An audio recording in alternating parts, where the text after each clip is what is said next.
মনোজিৎ ক্লাসে তোমাদের সকলকে স্বাগত। আজকে আমরা যে বিষয়টি সম্পর্কে আলোচনা করব সেটি হলো ইতিহাস। ইতিহাসের মধ্যে আমাদের ক্লাস 6-এ ফার্স্ট চ্যাপ্টার ইতিহাসের ধারণা। আমরা আজকে সেই চ্যাপ্টারের কিছু গুরুত্বপূর্ণ প্রশ্ন উত্তর আলোচনা করব। তাহলে শুরু করা যাক আমাদের প্রথম প্রশ্ন।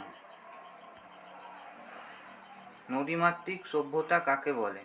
পুরানো দিনের অনেক সভ্যতা নদীর ওপর নির্ভর করে গড়ে উঠেছিল। সে সময় নদী ছিল মায়ের মতো। তখনকার লোকজনের কাজকর্মে নদীর গুরুত্ব ছিল অনেক বেশি, তাই সেই সময়কে নদীমাতৃক সভ্যতা বলে। ঠিক আছে, পরের প্রশ্ন দেখে নেওয়া যাক। ভারতীয় উপমহাদেশকে একসময় ভারতবর্ষ বলা হতো কেন? ভারত শব্দের অর্থ হলো ভরতের বংশধর। ভরত নামে সেই জনগোষ্ঠী যে অঞ্চলে থাকতো তাকে বলা হতো ভারতবর্ষ। পরবর্তী কোশ্চেন দেখে নেওয়া যাক।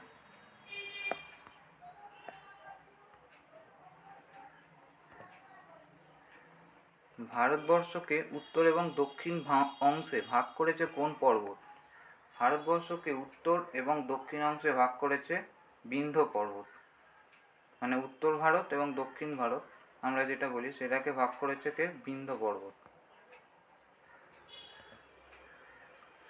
আর্যরা ভারতের কোন অংশে বাস করত?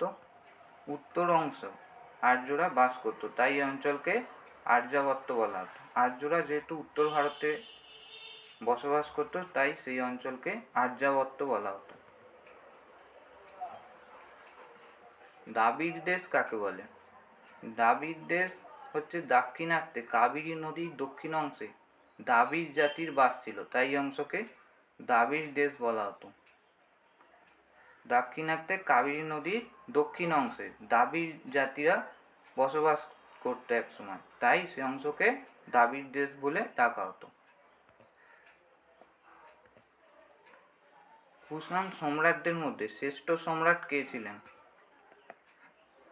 কনিষ্ক। কনিষ্ক ছিলেন কুষাণ সম্রাটদের মধ্যে শ্রেষ্ঠ সম্রাট। কনিষ্ক কত খ্রিস্টাব্দে সিংহাসনে বসেন? কনিষ্ক 78 খ্রিস্টাব্দে সিংহাসনে বসেন। 78 খ্রিস্টাব্দে কনিষ্ক সিংহাসনে বসেন। হর্ষবর্ধন যে অব্দ গণনা চালু করেন তার নাম কি ছিল? হর্ষবর্ধন যে অব্দ গণনা চালু করেন তার নাম ছিল হর্ষাব্দ। এটা কত সাল থেকে চালু হয়েছে? না 606 খ্রিস্টাব্দে হর্ষবর্ধন যখন সিংহাসনে বসেন তার সেই সময়কাল থেকে হর্ষাব্দ গণনা চালু হয়। ঠিক আছে, আজকে এই পর্যন্তই। সকলকে থ্যাংক ইউ। আর তোমাদের কেমন লাগলো ভিডিওটা আমাকে কমেন্ট বক্সে লিখে জানিও, আর বন্ধুদের সাথে শেয়ার করো, লাইক করো। Thank you.